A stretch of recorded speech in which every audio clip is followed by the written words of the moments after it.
Kemarin ada segelintir orang yang mengatakan bahwa abang ini bukan atau tidak ada tali darahnya dengan orang di Makoto, terkhususnya Nathan itu merupakan seorang tentara dan di zaman itu pernikahan lebih dari satu itu hal yang biasa saja. Nah, maka Nathan selaku TNI mungkin dengan kemampuan beliau, dengan finansial yang beliau miliki, maka beliau memiliki istri dua, ada satu di Kutokras, ada satu di Pulau Tinggi.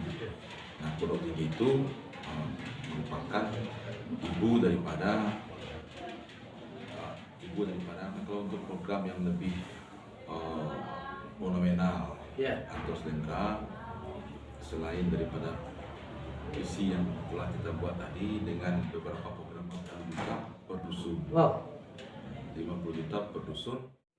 belakangan ini itu selalu identik dengan apakah nanti abang dengan Bang Lendra itu dipercaya oleh masyarakat mampu untuk mengubah paradigma yang seperti itu? Gini gitu, insya Allah kalau memang kita dipercaya, diberi amanah oleh masyarakat Kota Solo untuk menjalankan pemerintahan 5 tahun ke depan, memang kita berupaya bagaimana masyarakat ini merasa puas dengan program-program. Cuap-cuap bareng Edi Putra.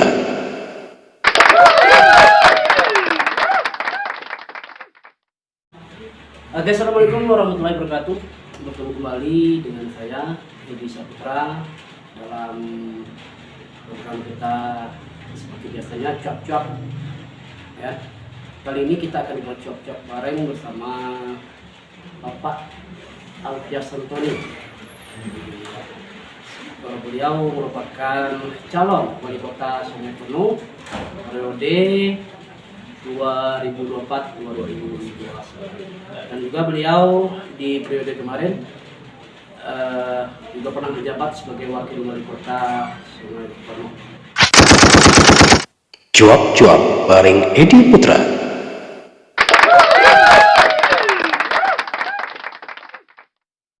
Nah, kali ini kita akan membahas lebih dalam tentang siapa sih sosok dari Bapak Alfias Santoni yang biasa disapa dengan Pak Antos atau Bang Antos. Nah, sebelumnya baiknya kita panggil abang atau bapak kan? Abang, oke. Nah, ya supaya keren ya. Itu kodenya keren. Nah, sebelum kita masuk ke tema kita, di sini sedikit saya akan memberikan penjelasan kepada kita semua bahwa beliau pernah bersekolah di SD 06 Pondok Tinggi. Tamat dari SD 06, beliau melanjutkan sekolah di SMP Negeri 2 Sungai Penuh dan terakhir di SMA Negeri 1. Nah, Bang, gini, sedikit pertanyaan. Kemarin ada segelintir orang yang mengatakan bahwa abang ini bukan atau tidak ada tali darahnya dengan orang di Makoto, terkhususnya desa Kutokras. Itu menurut abang itu bagaimana? Atau bisa abang berikan penjelasan? Baik, salam kenal untuk semua yang menyaksikan video channel Edi Putra Podcast. Edi Putra Podcast dimanapun berada. Sebenarnya apa yang ditanyakan oleh Adi Dodi tadi, sebenarnya seharusnya politik jangan dipolitisir gitu. Iya. Politik itu adalah satu wadah kita untuk berbuat lebih banyak untuk masyarakat. Itu sebenarnya. Sedangkan masyarakat yang memiliki keunggulan yaitu menentukan pilihan, seharusnya kita beri informasi-informasi yang memang benar dan juga yang tidak membuat sesuatu yang tidak baik. Nah, masalah daripada tali darah, masalah keluarga, masalah kelompok itu merupakan suatu hal yang tidak bisa kita permainkan dengan berita-berita yang menimbulkan keresahan. Apalagi ada hubungan keluarga yang otomatis itu kan tidak bisa kita pisahkan. Nah, masalah hubungan keluarga dengan 5 foto umumnya, foto keras khususnya, itu merupakan suatu anugerah bagi saya. Waktu itu nantang gitu kan, nantang itu merupakan seorang tentara, dan di zaman itu pernikahan lebih dari satu itu hal yang biasa saja. Nah, maka Nantan selaku TNI mungkin dengan kemampuan beliau, dengan pilihan finansial yang beliau miliki, maka beliau memiliki istri 2, ada satu di atas, satu di Pulau Tinggi. Nah, Pulau Tinggi itu merupakan ibu daripada mama ataupun ibu daripada orang tua kita. Nah, karena saya dilahirkan oleh Ibu Elismar Yatim Abbas, maka otomatis karena Yatim Abbas itu merupakan orang 5 foto, nah tidak bisa dipungkiri otomatis memiliki tali darah dengan 5 foto umumnya ataupun kekerasan. Nah, jadi sehubungan itu, maka karena sekarang terjadi percaturan politik Pilkada 2024, Antos merupakan salah satu kandidat yang notabene-nya pemilih Kota Sungai Penuh itu lebih cenderung kepada pemilih yang berdasarkan kewilayahan dan hubungan emosional. Nah, kalau secara kewilayahan, Antos karena berada di Pulau Tinggi, otomatis Pulau Tinggi menjadi basis yang paling besar di Kota Sungai Penuh. Ditambah lagi dengan ada hubungan tali darah dengan 5 foto. Nah, jadi otomatis secara basis ya kita diunggulkan. Nah, karena mungkin kompetitor kita melihat ini merupakan suatu ancaman ataupun hal yang mengganggu mereka, maka diisukanlah bahwasanya Antos bukan orang 5 foto.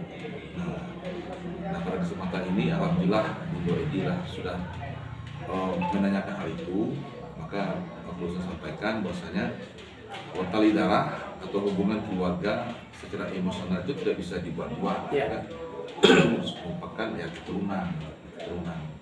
Dan kebetulan Nantan orang foto keras atau 5 foto, nenek orang Pulau Tinggi, maka terjadilah perkawinan di antara kedua mereka, melahirkanlah anak, dan anak itu merupakan ibu dari Antos. Itu ya tadi sudah dijelaskan oleh beliau bahwa beliau memang asli putra dari 5 foto, terkhususnya di Desa Foto Keras. Nah, jadi untuk para pemirsa yang mungkin yang berasal dari 5 foto ataupun khususnya di Foto Keras, jangan ragu lagi, jangan meragukan siapa beliau. Sudah jelas beliau terangkan pada kita tadi bahwa beliau memang asli ada hubungan tali darahnya dengan Desa Foto Keras. Nah, Bang, katanya waktu semasa masih kecil, Abang itu termasuk atau maksudnya pernah menjadi penjaga sendal di Masjid Pondok Tinggi pas waktu momen tarawih ya. Itu bagaimana kisahnya? Ya, dulu mungkin ini juga menjadi salah satu program daripada Antos Lentera, karena waktu itu pada di zaman 80-an itu kegiatan-kegiatan keagamaan yang dilakukan oleh anak-anak seusia TK, SD kelas 1, 2, 3 itu memang banyak bermain di masjid dengan beberapa kegiatan-kegiatan yang memang dilakukan oleh pengurus-pengurus masjid, seperti didikan subuh, seperti kegiatan-kegiatan rebana, kegiatan-kegiatan kasidah dan sebagainya, yang pesertanya ya anak-anak. Nah, jadi karena animo waktu itu kegiatan banyak di masjid, maka animo anak-anak yang berada di seputaran masjid dan sekitarnya maka banyak bermain di masjid. Nah, karena di bermain di masjid ya otomatis kita dekat dengan pengurus masjid. Nah, karena di pengurus masjid itu biasanya kan banyak hal-hal yang bisa mereka minta bantu. Dan kebetulan kita aktif, maka pengurus masjid minta agar kenyamanan daripada jemaah sholat yang sholat di Masjid Agung itu agar sendalnya aman, maka pengurus masjid minta tolong dengan kawan-kawan yang kalau bisa untuk menjaga daripada sendal tersebut. Nah, jadi karena kawan-kawan kompak, maka kawan-kawan itu membuat satu buah tempat gitu kan, dari papan dibikin kotak-kotak, dibikin nomor gitu kan, akhirnya ya sendal itu ya disusunlah berdasarkan kotak dan nomornya, sehingga masyarakat pun merasa aman dan nyaman. Nah, dimulai dari itu kiranya ini membuat kecanduan gitu kan, karena kecanduan, karena kita memberi nomor gitu kan, jadi adalah sebagian jemaah yang mungkin memiliki rezeki ataupun ingin memberi Impak. bukan impak, kalau impak kan tidak bisa kita ambil sendiri kan, yang memberi jasa. Jadi ada yang memberi. Waktu itu kan ya zaman 80-an, 90-an itu kan duit 15 rupiah, duit 20 rupiah, 5 rupiah itu kan wah luar biasa. Jadi mereka ada yang beli 5 rupiah, ada yang beli 10 rupiah itu kan. Nah, jadi dikumpul-kumpul akhirnya kawan-kawan, wah ini jadi salah satu tambahan jajan kan. Nah, jadi dari situ akhirnya hampir setiap Jumat, nah kita lakukan hal yang sama. Ditambah lagi waktu bulan Ramadan itu kan, nah, jadi jajan Ramadan THR itu kan bisa kita ambil dari jaga sendal tersebut. Nanti sekalian bisa untuk beli baju lebaran. Iya, baik. Sekarang kan abang memberanikan diri untuk maju sebagai calon wali kota Solo dengan slogan atau dengan visi dan misi yang disingkat dengan keren. Nah, bisa menjelaskan ke pemirsa kita keren itu sebentuk apa? Ya. Terima kasih Dido. Sebenarnya sebelum kita masuk ke visi, tentunya kenapa harus visinya keren? Ya. Singkatkan dengan keren. Karena sebelum maju ke wali kota, kita juga saat ini kan menjabat jadi wakil wali kota. Ya. Sebelum itu pernah melakukan aktivitas di akademisi. Nah, dari akademisi sampai dengan wakil wali kota, kita melihat bahwasanya kondisi kota Sungai Penuh ini itu bagaimana. Maka otomatis kita harus melihat berdasarkan data kondisi alam atau geografisnya kan harus kita kaji. Nah, dari rentang waktu menjadi akademisi masuk ke politik selaku wakil wali kota, kita melihat bahwasanya Sungai Penuh ini merupakan suatu daerah yang yang potensinya sangat bagus, terutama sumber daya manusia. Ini kan dibuktikan dengan IPM kita selalu berada di atas Jambi ataupun di bawah Jambi. Nah itu kan merupakan peluang, maksudnya kita memiliki sumber daya yang bagus. Dan potensi alam pun kalau kita kembang pun juga bisa menjadi baik. Tambah lagi dengan seni budaya kita yang memang berbeda dengan daerah-daerah lain. Nah dari itu otomatis kita butuh anak-anak muda ataupun masyarakat yang harus memiliki ide, harus memiliki inovasi untuk mengembangkan ini. Itu dari sisi sumber daya yang kita miliki. Nah dari sisi luas kota Sungai Penuh, nah ini kan perlu kita jadikan suatu bahan kajian. Nah berdasarkan luas kota Sungai Penuh lebih kurang 4.000 persegi kilometer, itu hampir 60% adalah TNKS. Maka cuma 40% yang bisa kita olah atau berdayakan. Nah 60% ini itu tidak bisa kita olah karena berada di daerah TNKS. Nah kalau daerah TNKS ya berdasarkan aturan yang berlaku hari ini, itu satu ranting pun tidak boleh patah. Maka tidak bisa kita ganggu. Maka yang bisa kita olah atau kita berdayakan cuma 40%. Nah 40% ini kalau kita semua masyarakat Sungai Penuh mengolah yang 40% ini, mungkin lahan kita tidak cukup. Maka salah satu alternatif yang pas agar masyarakat kita ini bisa berkembang, bisa ekonominya berputar, maka masyarakat kita ya harus salah satunya ya harus kreatif, karena dengan kreatif bisa membuat dan berbuat apapun dalam kondisi apapun. Nah itu yang perlu. Nah dari kondisi alam tambah dengan potensi yang kita miliki, maka timbullah keinginan agar masyarakat Kota Sungai Penuh ini harus kita buat menjadi masyarakat yang kreatif.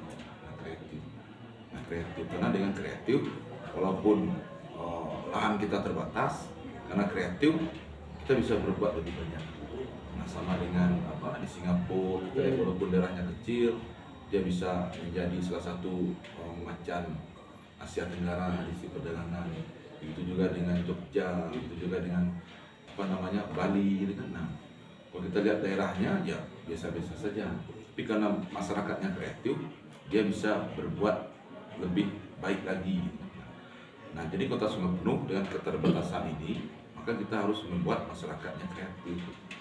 Nah karena kreatif ini merupakan suatu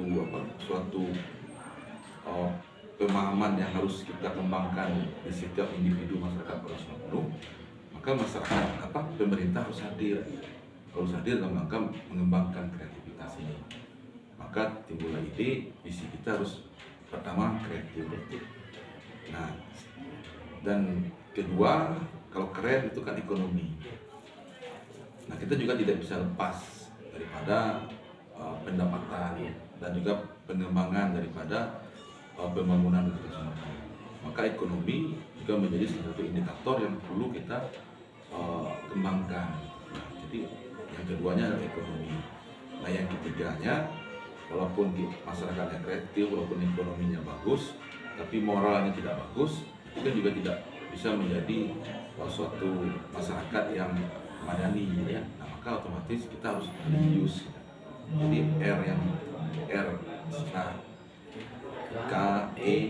berarti religius. Jadi kita juga ingin masyarakat kita yang memang memiliki budi pekerti, memiliki adab. Nah, salah satu yang bisa membuat karakter itu bagus, salah satunya adalah dari sisi agama.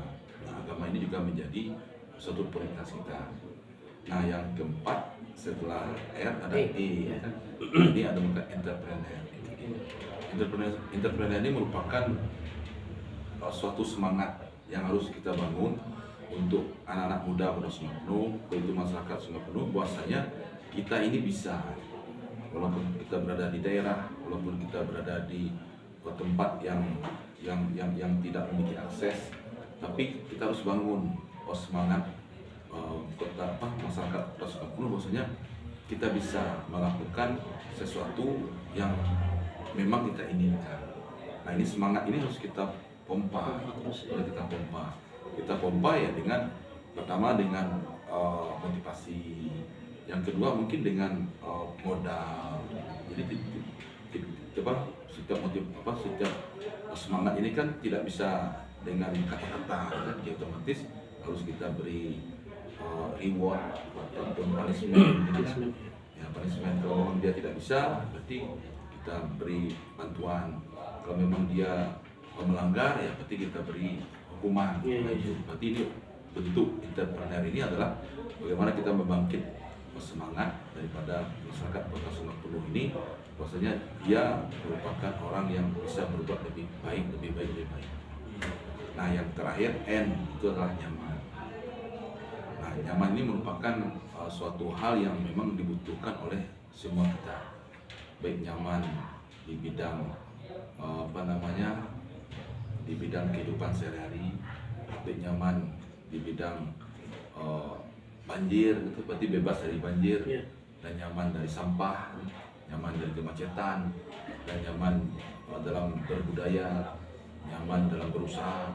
Nah, ini akan kita ciptakan suasana yang kondusif di Kota Sukabumi. Kalau nyaman di kebersihan, ya kita akan lakukan bagaimana Kota Sukabumi bebas dari sampah. Nah, nyaman dari banjir, ya bagaimana kiat kita, program kita agar Sukabumi tidak lagi terjadi kebanjiran. Jadi dari gagasan-gagasan itu kita akumulasikan, kita singkat menjadi keren. Ya sama dengan orangnya keren ya Pak. Itu. Amin. Nah, dari singkatan dari visi misi tadi, saya mendapat poin di sana. Abang mengatakan tadi seni budaya. Ya, seni budaya. Nah, bagaimana menurut pendapat Bang Anto sendiri tentang hampir tergerusnya budaya asli Kerinci, khususnya Sungai Penuh, dengan budaya-budaya yang masuk sekarang ini, seperti contohnya anak-anak muda sekarang kan, ya kalau boleh kita jujur ya Bang ya, anak-anak muda sekarang itu udah bisa dikatakan udah agak sungkan untuk mempelajari budayanya sendiri.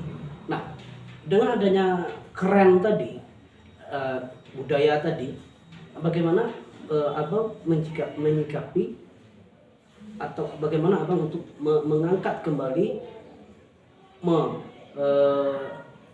mendorong anak muda untuk mencintai budaya sendiri dan untuk mau belajar budayanya sendiri, itu bagaimana? Ya. Jadi salah satu visi kita kreatif itu salah satunya adalah bagaimana dia memiliki ide sesuai dengan kemampuan dan hobinya. Jadi bukan kita paksakan. Jadi kreatif ini akan muncul di setiap anak-anak muda ataupun masyarakat Kota Sukabumi sesuai dengan keinginannya ataupun hobinya. Kalau memang hobi di bidang sosial budaya atau di suatu tradisi ataupun olahraga ataupun bisnis ataupun termasuklah masalah daripada konten kreator ataupun berhubungan dengan perdagangan online. Nah, itu kita semua kita fasilitasi agar mereka memahami daripada kegiatan-kegiatan yang akan mereka lakukan. Nah, untuk mewujudkan ini kita memiliki program akan membangun rumah keren, rumah kreatif untuk generasi milenial dan Gen Z. Karena pangsa pasar kita ya saat ini yang perlu kita gembleng ini ya anak-anak muda. Jadi memang anak muda yang peduli tentang kearifan lokal di Kota Sukabumi memang sekarang sudah hampir tergerus Tapi tidak bisa kita katakan tidak ada, masih ada anak-anak muda ataupun kelompok masyarakat yang peduli tentang budaya lokal.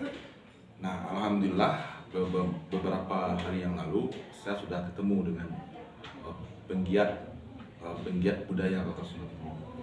Memang kita sangat sangat prihatin dengan kepedulian pemerintah terhadap budaya-budaya lokal yang berkembang di Sungai Penuh seperti tali. Nah, padahal kita memiliki maestro, tapi pemerintah tidak hadir dalam rangka untuk mengembangkan tali Sungai Penuh. Nah, ini kan harus kita jadikan potensi seni budaya yang ada di Kota Sungai Penuh. Nah, kalau ini tidak kita kembangkan, sekarang umur beliau sekarang sudah lebih kurang 70-80 tahun. Nah, kalau memang beliau tidak ada lagi, berarti kan kita tidak memiliki orang yang bisa mengkaderkan. Jadi itu harus kita lakukan support ke sana dalam rangka untuk mendirikan sanggar tali Mariam misalnya kan, karena beliau seorang maestro, apa salahnya kita labelkan dengan nama beliau.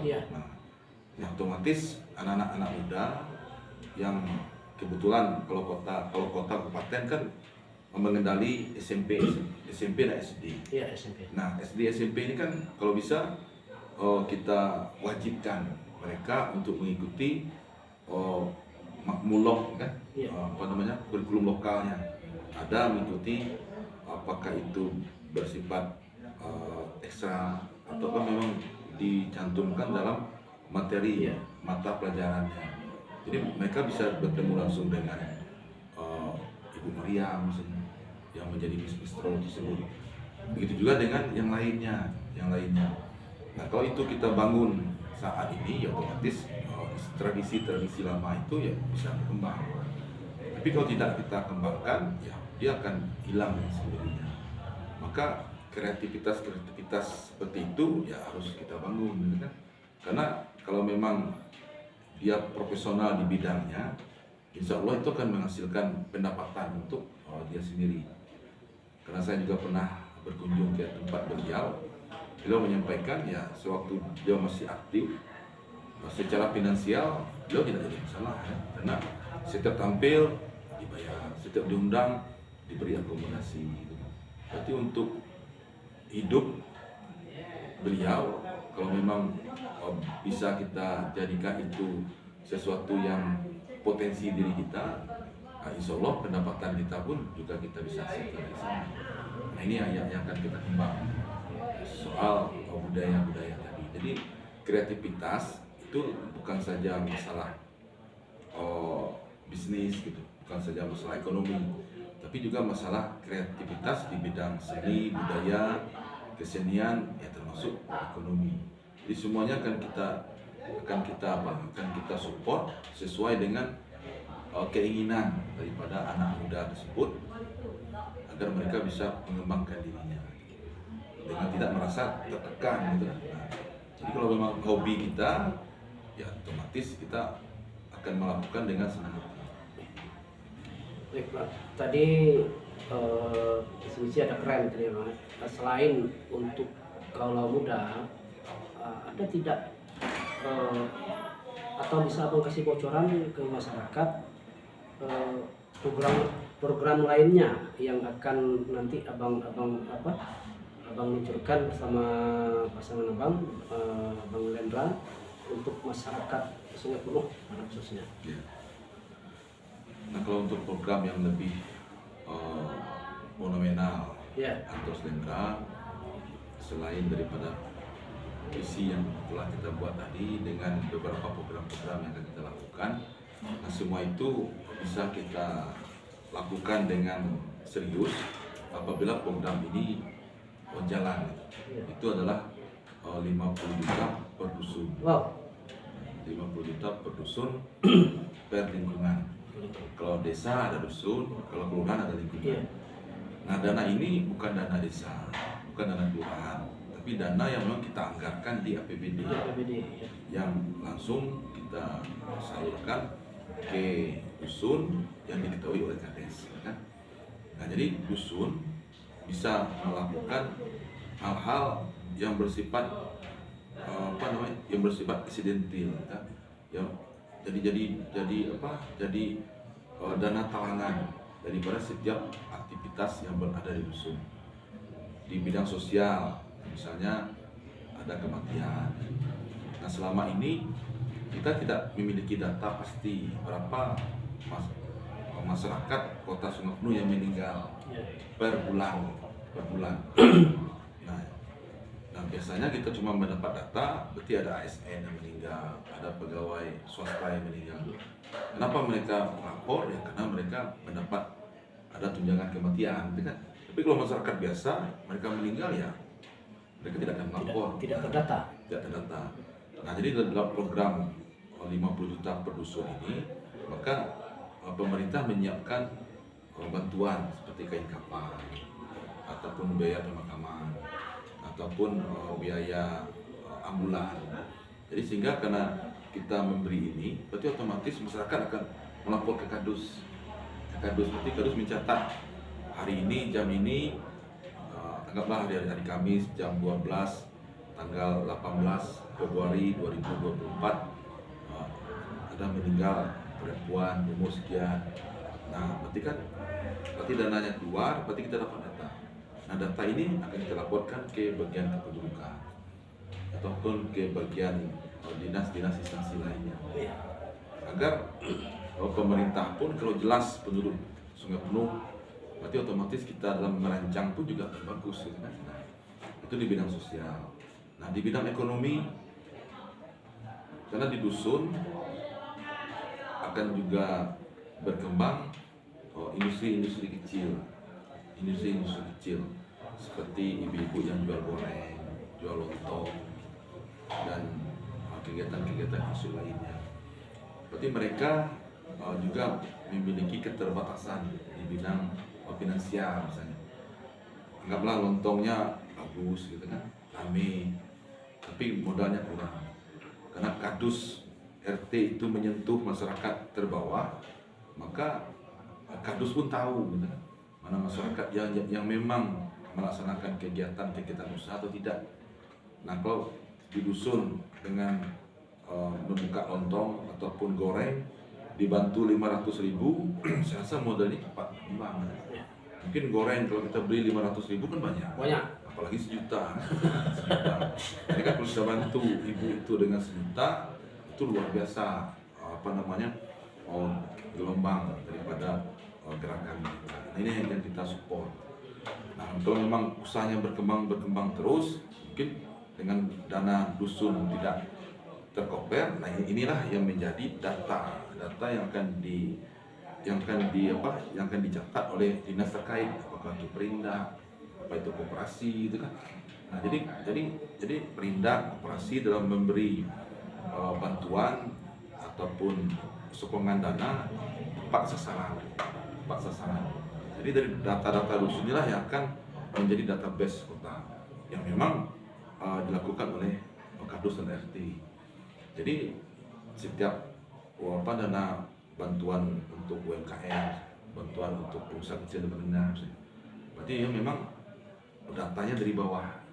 Berarti memang Kadus sudah support, memang dia berkembang, kan, dengan uang 1 juta dia bisa mengembangkan usaha kecilnya menjadi naik kelas.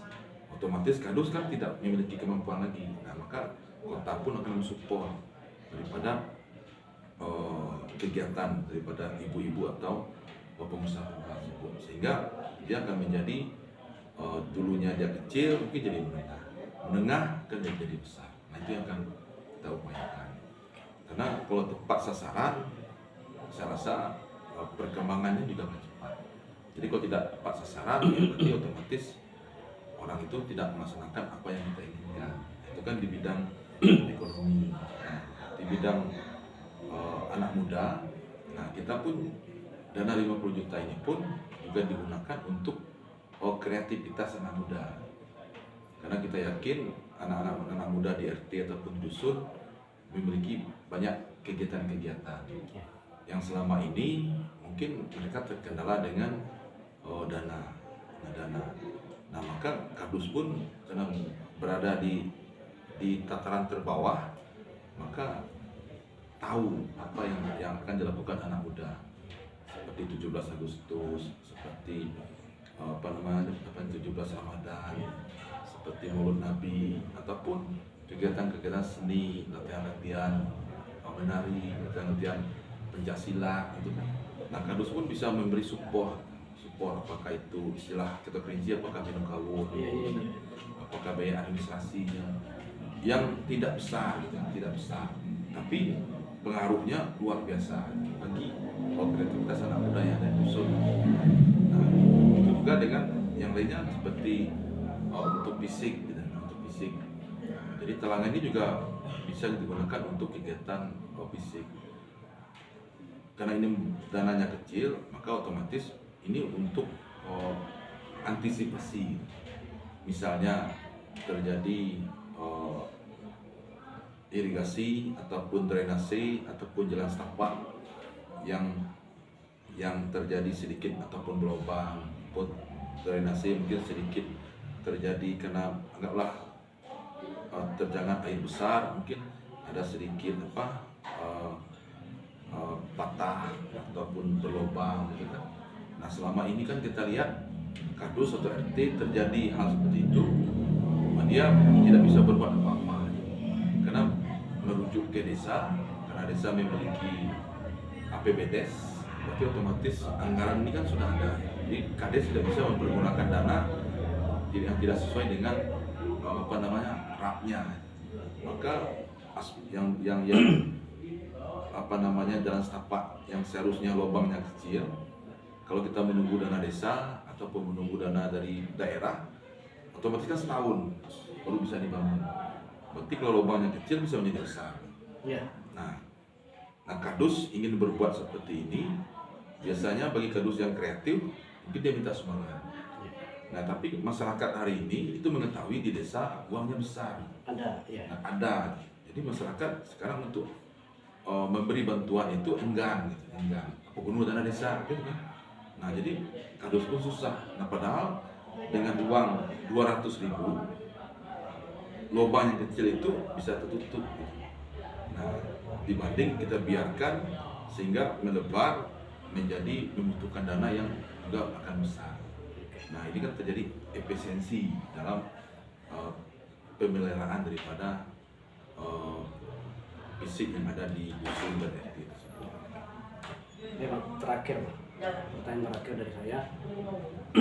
Andai nanti, mudah-mudahan ya Pak, andai nanti abang tuh dipercaya masyarakat Kota Solopenuh untuk memimpin Kota Solopenuh ini berbarengan dengan Bang Lendra ya. Nah, seperti yang kita ketahui, kita bukan menyalahkan siapa. Seperti yang kita ketahui belakangan ini itu selalu identik dengan apakah nanti abang dengan Bang Lendra itu dipercaya oleh masyarakat mampu untuk mengubah paradigma yang seperti itu?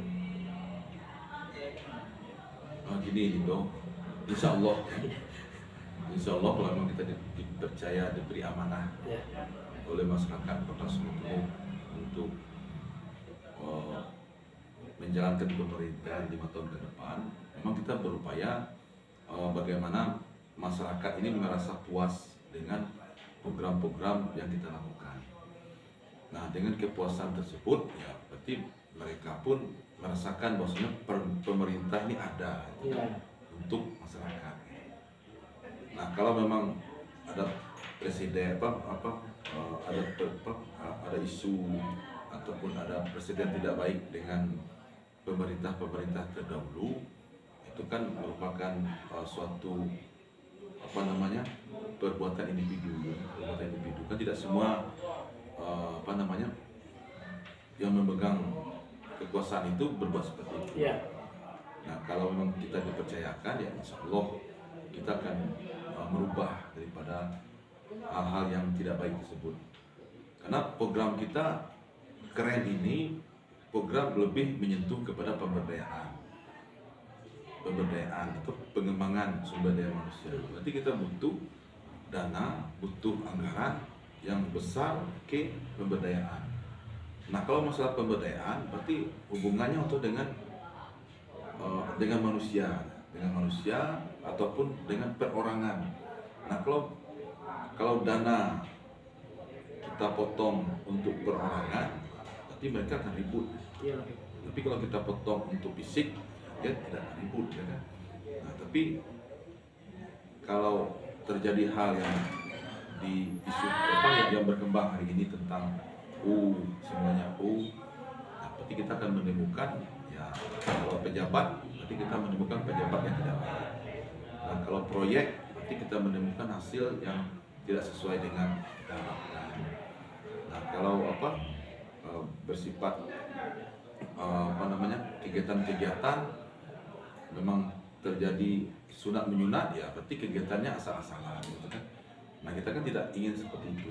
Kita ingin semua yang kita rencanakan, semua yang kita ingin lakukan ya kita sesuaikan dengan kebutuhan, sesuai dengan rencana yang kita buat.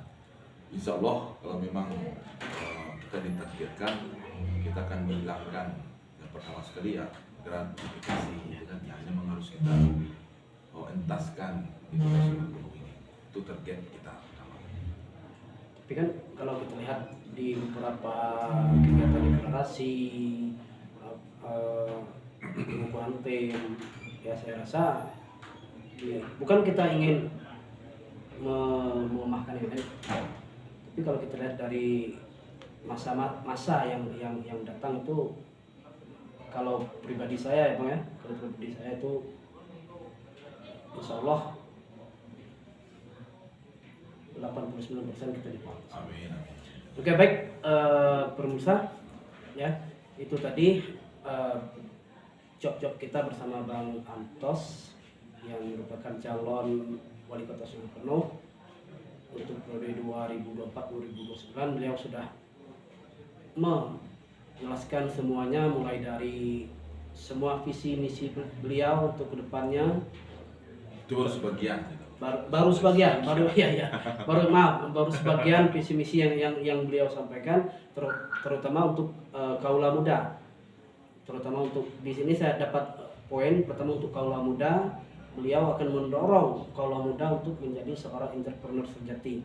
Yang kedua, satu dusun atau satu lingkungan itu 50 juta.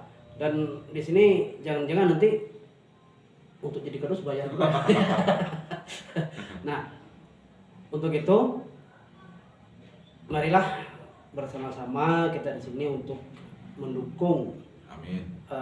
Bang Antos Lendra untuk memimpin Kota Sungai Penuh ke depannya ya, dengan visi beliau yang begitu mulia untuk masyarakat dan intinya untuk kemajuan Kota Sungai Penuh. Abang silakan, ada closing statement dari Abang sendiri. Baik, pemirsa dimanapun kita berada, jadi untuk mencapai sesuatu yang kita inginkan maka kita otomatis menentukan target kita. Nah kalau kita tidak punya target maka kita akan tidak bisa mencapai apa yang kita inginkan. Maka pada hari ini untuk masyarakat Kota Sungai Penuh khususnya, mari kita inginkan Kota Sungai Penuh ini bagaimana. Nah kalau kita ingin Kota Sungai Penuh menjadi kota yang lebih maju, lebih berkembang, maka tentukan pilihan kita sesuai dengan visi misinya. Sekarang ada 5 kandidat. 5 kandidat itu otomatis memiliki visi misi dan program. Maka kita harus lihat visinya dan programnya, bukan uang siramnya. Baik, itulah tadi ya job-job kita. Mungkin lain kesempatan kita akan berjob-job kembali bersama Bang Antos. Dan saya Edi Saputra undur diri. Saya tutup dengan Assalamualaikum warahmatullahi wabarakatuh. Waalaikumsalam.